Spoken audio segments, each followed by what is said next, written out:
It's been a few months since the world watched the greatest show on earth in East London, but today the 2012 Games became even more of a memory as the Olympic Park was officially handed over to the company in charge of securing its future. Part of the legacy, an aquatic centre that anyone can use, and jobs for local people. Piers Hopkirk has the story from Stratford. It's downsizing on a grand scale. The giant seating areas of the aquatic centre being removed, along with 17,500 seats, as work transform it from Olympic venue to public pool. Of course, it's sad to see all of that come to an end, but of course it's a new phase and a new exciting beginning as we now get ready for the legacy. This dismantling work is just one element of the £292 million transformation of the Olympic Park, removing the temporary buildings and venues and turning the remaining ones over for public use. The aim of this is to open the park as quickly as possible, as safely as possible, so we can start the next phase of regeneration of the East End. We want the park to be a vibrant, lively and place where people really want to come and take ownership of and be part of. This is the one part of the aquatic centre the public didn't see. It's the swimmers' warm-up pool. And the one question many people are asking is, how much will it cost to share the facilities used by the likes of Ellie Simmonds and Michael Phelps? Well, the cost for a visit here is being set at around £4.30, and it's expected around 800,000 people a year will come here. How much care has gone into ensuring that these facilities are actually affordable to the public when they open? A great deal of care, and if you're living around here, then you will pay no more than you pay to go to any other leisure centre swimming pool in East London. So that's the firm commitment, and that's what will happen. At the peak of the work, the transformation will create around 1,000 jobs. 30 industry apprentices are also being taken on. Leanne Doig from Newham and PJ Spence from Waltham Forest are two of the first. Do you think enough is being done to help young people in this part of London to benefit from the Olympics?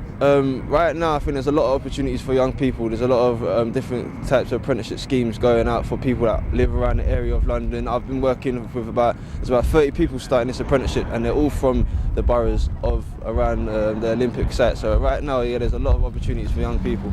At the moment, Stratford is all the talk. That's all people are talking about, the Olympics. And for people like myself, young people having no jobs, and to work on the Olympic site is such a big opportunity. So what have they removed from the Olympic Park thus far? Well, around 90 miles of fencing, 3.5 times the distance of the London Marathon. 149 miles of barriers, just under the distance from London to Cardiff. They've also disposed of 100,000 square metres of temporary surfaces and 165,000 square metres of tents used for attractions and refreshment stands. The northern section of the park will be first to open next summer. The aquatic centre and other venues will follow in spring 2014. One big question remains unanswered though. Who will make their home at the Olympic Stadium? Piers Hopkirk, London Tonight, Stratford. Well, James Ellington ran in that Olympic Stadium in the summer. James, do you think it's a shame that the centrepiece of the park still doesn't have a future, despite the announcements today about the aquatic centre? Yeah, I think it's a real shame. I mean, there's so many kids around London that could take opportunity of the stadium and train in it. And I mean, we're really lacking high-performance centres in the country. Myself, I've just moved up to Loughborough because that's the main high-performance centre of the country at the moment. And I mean, if we kept that open for the youth to use day in, day out, I mean, it'll be good for the future and the legacy of the sport. Yeah, I mean, you mentioned the legacy there. Of course, now you participated at the Games, but it's not just about those few weeks. It is about legacy and the future. I mean, what can we learn from the Olympics and the Paralympics? I think from the Games, I mean, it shows how great we come together as a country and a nation. We competed really well. We raised our game because it was a home Games as well. And I think the future's bright. I mean, we had a real young team going into the Olympics. So a lot of the guys in the team weren't being realistic, looking to do anything major at this Games. But I mean, for the next 4 years up until Rio, it's going to be good. And there should be a lot more good performances in Rio for the future. So we've got to look forward to. Now, we followed your story and we know that you had to put yourself on eBay, didn't you, to get sponsorship just so you could compete at this year's Olympics. I mean, is there something about legacy ensuring a future where our young athletes don't have to go to such lengths just to compete? I mean, I think it's popularity of the sport. I think if we can raise the profile of the sport more, then we'll have a lot more support for the youngsters coming through. Hopefully every young up-and-coming sportsman will have to put themselves on eBay to get sponsorship in the future. But no, I think we just need to take note. It's a sport that we're real good at. Athletics is one of our strongest events, bar cycling and rowing. And we do get a lot of attention thrown on football, which I'm a bit biased against, you know, but no, I think we need to focus a lot more on athletics. We've got so much talent out there. It was your first Olympics, and you've now made a film with London 2012. Tell us a little bit about that. Well, basically, leading up to the games, there was a lot of media interest around the whole eBay thing. The guys who was making the film, they approached me and said, "You want to be in the official Olympic film?" I was like, "Of course, massive privilege and honour." And they just followed me around for a day, followed me in training, saw my preparations up until the games, and basically slotted me into the film.